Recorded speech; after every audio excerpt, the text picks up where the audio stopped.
irgi prašau, nepervertinkite savo galimybių. Taip, kad daug matome gražių šypsenų, tikimės su tokiom pačiom šypsenom sutikti jūs čia, kai grįšite įvykdę užduotis. Ko geriausios jums sėkmės. Praeitą savaitgalį Dzūkijoje vyko 51-asis Mokslo akademijos turistų klubo organizuojamas keliautojų pėsčiomis maratonas. Ir įvairaus amžiaus dalyviai įveikinėjo įvairias trasas nuo 25 iki 100 km. Ir aš jau antrą kartą šitame maratone einu 100 km ir dabar, kai užsimiegojau ir pailsėjau, galiu papasakot, kaip ten viskas buvo. Apie šitą maratoną sužinau pernai ir iš karto tiesiog jį išvažiavau. Tiesiog labai nedaug laiko buvo likę iki pačio maratono, bet nedvejojau, nes buvo labai smalsu, kas tai per renginys, kuris vyksta jau 50 metų. Ir atvažiavęs nustebau ir iškart žinau, kad važiuosiu dar kartą ir šiemet buvo tas dar kartą. Ir jisai yra labai įdomus, šiaip jau. Vyksta pusę amžiaus, dalyvių yra, kurie yra ėję visuose maratonuose, tai galima irgi įsivaizduoti amžiaus spektrą, kuris tenais yra. Renginys iš tikrųjų vienyje įvairius keliautojus, jisai nėra super sportinis, jis yra visiškai nekomercinis ir labiau orientuojasi būtent sukviesti visą keliautojų bendruomenę į vieną vietą, kartą per metus. Ir kaip tik buvo šiaurės pašvaistės, tai aš lyginau šiaurės pašvaistės, kurias mačiau Islandijoje, o kiti lygino iš užpolerės ekspedicijų. Tai realiai ten yra labai įvairią keliavimo patirtį turintys žmonės, kurie tiesiog susirenka vienai parai per metus apeiti kas 25, o kas ir visą 100 km.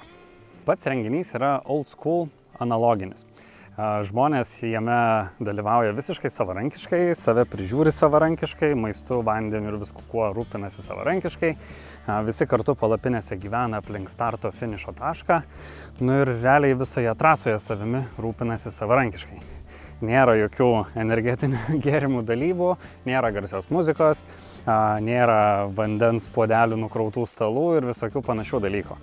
Pati trasa irgi nėra sužymėta, yra tik tai taškai, kuriuos reikia pasiekti.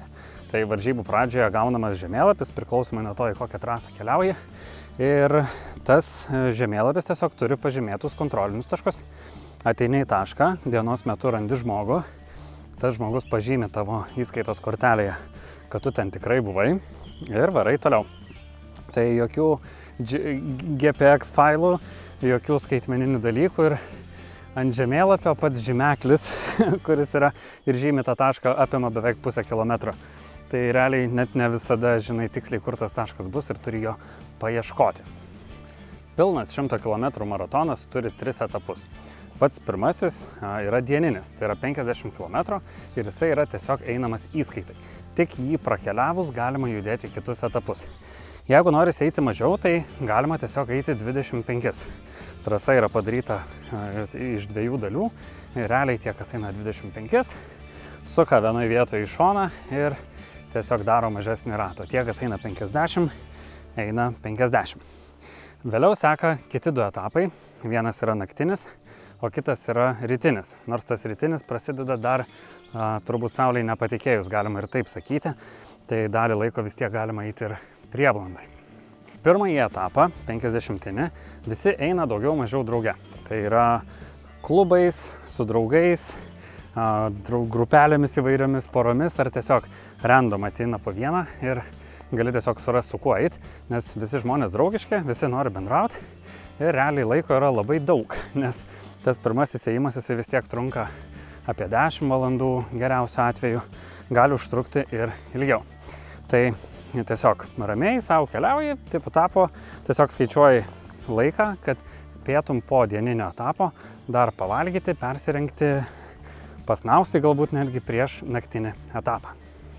Naktinis ir rytiniai etapai yra po 25 km. Tai skirtingai negu dienos metu, čia jau viskas vyksta mažesnėse grupelėse, čia jau yra skaičiuojamas laikas ir kiekviena minutė yra svarbi, dėl to laimėtojai šituos etapus bėga, tie, kurie laimi visą šitą maratoną, o visi likę eina įprastų žingsnių. Svarbiausia tokiems lėčiau einantiems yra tiesiog tilpti į tą atkirtimo katofo, taip vadinamo laiką, Ir bendrai per visas šitas varžybas tai yra 26 valandos, nes startuojam 10 ryto ir galutinis katofas yra kitos dienos 12 dienos. Tai per šitiek laiko reikia susisukti tuos 100 km ir savo juos sėkmingai be sužeidimų įveikti.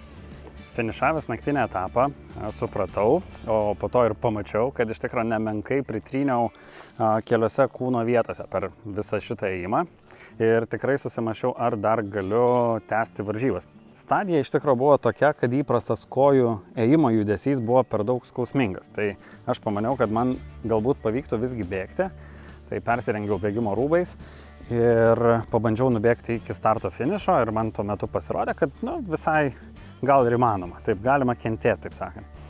Ir tiesiog išbėgau bėgti likusius kilometrus. Rytinėme maršrute dominavo bekelė, judėjimas buvo nemaža dalim ir azimutais, tai realiai tiesiog skersai mišką varai ir viskas. Iš principo buvo galima pereiti, ir taip normaliais keliais, bet aš tiesiog žinojau, kad man skauda, aš žinojau, kad yra ribotas resursas, tai tiesiog rinkausi varyti skersai, nes taip buvo ir trumpiau ir man atrodo, kad paprasčiau. Sumoje užtrukau 22 valandas, o su pertraukomis tarp starto ir kitų etapų, ten vis tiek yra pertraukos, kol dar negali išbėgti, turi išlaukti, iš viso užtrukau 25. Neatsimenu, kiek rezultatas pasikeitė nuo pernai, bet buvau 15. Tai man visai patiko. Tai toks tas maratonas buvo, labai savitas, labai mielas, labai šiltas renginys su sava kultūra ir papročiais. Tai iš tikrųjų, jeigu mėgsti keliauti, nori įkvėpimo ir realiai man vienas didžiausių įkvėpimų šitam renginį yra tiesiog pamatyti senatvės viziją. Nes kai pagalvoji, žmonės, kuriems yra, jeigu jie visą šitą maratonų seriją yra patys ėję, tai jiems jau yra apie 60, 70 ir daugiau metų ir jie vis tiek su kuprinėm savo lygiai taip pat skersai mišką varo. Tai gali ateiti pasižiūrėti iš tikrųjų, kokia gali būti senatvė, ar ne? Koks gali būti senolis arba senolė ir gauti irgi tokį įkvėpimą. Tai aš bent jau tokio dažnai tenais ir pasisemiu.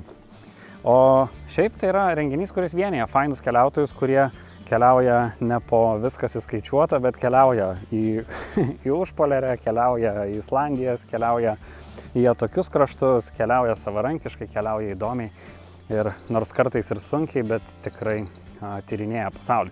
Tai įsikvėpti ir pabendrauti su tokiais žmonėmis, mano galva čia yra vienintelė vieta, kur tu turi 26 valandas ir gali jas visas realiai ir prabendrauti. Tai štai tokie mano įspūdžiai iš šiųmetinio maratono.